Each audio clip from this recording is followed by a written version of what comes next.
Ce matin, en me levant, j'ai pris une fois de plus la décision de me mettre au régime pour perdre les kilos que j'ai accumulés depuis que j'ai arrêté de fumer il y a 5 ans. Et depuis 5 ans, pratiquement tous les lundis, je prends cette honorable décision que je porte comme une brouette qui est trop lourde et qui m'allonge les bras. Et puis, sans crier gare, j'envoie balader la brouette. Et comme un conspirateur, je m'approche sournoisement du frigo. Alors un conflit s'installe entre la raison et l'émotion. J'ouvre la porte du frigo pour apaiser l'impression de manque de la petite fille qui vit en moi. Et elle se met à fantasmer sur les plaisirs suaves que vont lui procurer les aliments présents dans le frigo. Et ce mirage dure quelques instants. Et brutalement, la porte se referme et je vois mon reflet dans l'inox du frigo américain. C'est insupportable. En un dixième de seconde, je passe d'une émotion de manque à une émotion de colère. Mon cerveau gauche vient de marquer des points. Et mon cerveau droit, celui qui ressent les choses, il fait le mort. Il laisse l'autre savourer sa victoire, mais il lui réserve un chien de sa chienne. Alors il s'en va faire un tour dans les sous-sols de la mémoire et là, vicieusement, il fait revivre une sensation de manque très très douloureuse. Tout est noir. Autour de moi, il n'y a pas d'image, il n'y a pas de son. Il y a juste une énorme sensation douloureuse de manque. J'ai l'impression de ne pas avoir de corps. Alors je m'écroule sur la chaise à côté de moi et des larmes se forment dans mes yeux. J'ai une sorte d'impression qui se dessine autour de mes épaules. C'est un peu comme si j'étais supportée par des bras, comme si j'étais une petite chose fragile qu'on veut protéger. Alors une sensation de chaleur apparaît autour de moi et mon inconscient commence à livrer ses secrets. Il fait toujours aussi noir et immédiatement une image apparaît. Eh bien oui, en état modifié de conscience, il suffit d'induire qu'il y a une image pour que l'image apparaisse. Et l'image représente une sorte de sphère rose. J'ai envie de frotter mon petit bout de nez dessus. J'ai envie de respirer cette chose. En fait, c'est l'absence de cette chose rose qui me provoque des sensations de manque. Maintenant que cette chose rose est là, la sensation est plus supportable. Ma mémoire cellulaire se met en activité et j'ai envie de téter, de déglutir. Cette chose rose, en fait, c'est le sein de ma mère. Ah! Ouf, il est là, je l'avais perdu. Ou plutôt, il était parti sans prévenir. Ah! Quand j'ai été en âge de comprendre, on m'a raconté que j'étais dans les bras de mon grand-père maternel et que durant 3 jours, il a essayé de me nourrir avec une sucette en tissu trempée dans du lait.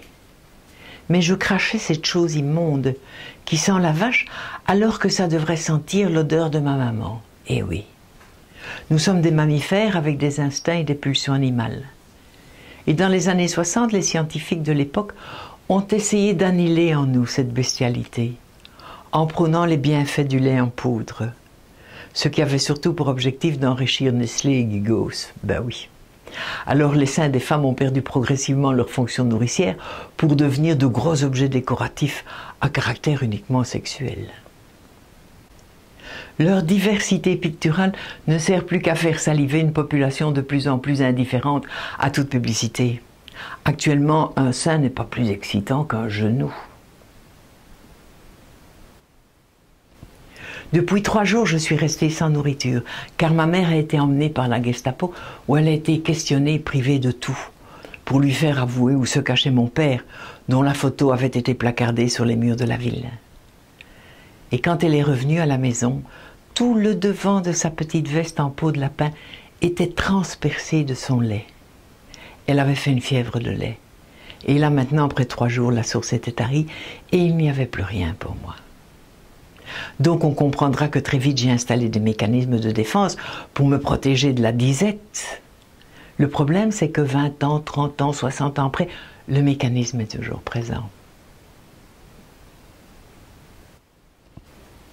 Pourquoi on devient psy?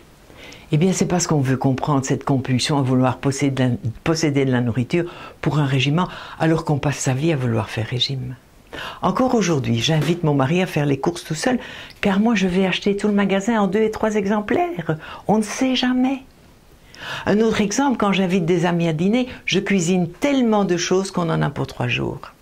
Eh bien, ce mécanisme est lié lui aussi au traumatisme d'une insatisfaction buccale enfantine.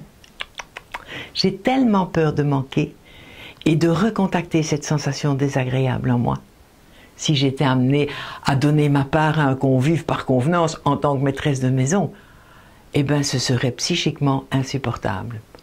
Alors je préfère en faire de trop. La nourriture a toujours été source de conflits dans ma vie. Ma mère voulait faire de moi une poupée Barbie. Elle voulait me restreindre en sucreries et très vite j'ai su que c'était son point faible. Alors je la provoquais en tétant une petite boîte de lait condensé sucré, en tournant très vite autour de la table de la cuisine pour qu'elle ne m'attrape pas. Par contre, mon grand-père, qui se sentait coupable de ne pas avoir su apaiser ma faim quand j'avais 9 mois, m'invitait à manger plus que de raison. Il me resservait plusieurs fois. « Tu dois manger pour la faim à venir, me disait-il. Tu dois faire des réserves. » Mais l'envie de nourriture ne se manifeste pas toujours au premier degré. C'est parfois très vicieux. Quand la tête est en insécurité, alors le corps cherche l'apaisement, qui parfois est représenté par de la nourriture. Et c'est ce que je connaîtrai un peu plus tard, quand mes parents vivront officiellement leur conflit, quand je commencerai à redouter l'explosion de la famille et que mon devenir sera incertain. Que vont-ils faire de moi? Me couper en 2? Ou me déposer en pension comme un paquet? C'est tout ce questionnement sans réponse qui taraude l'esprit et qui fait qu'on devient psychothérapeute.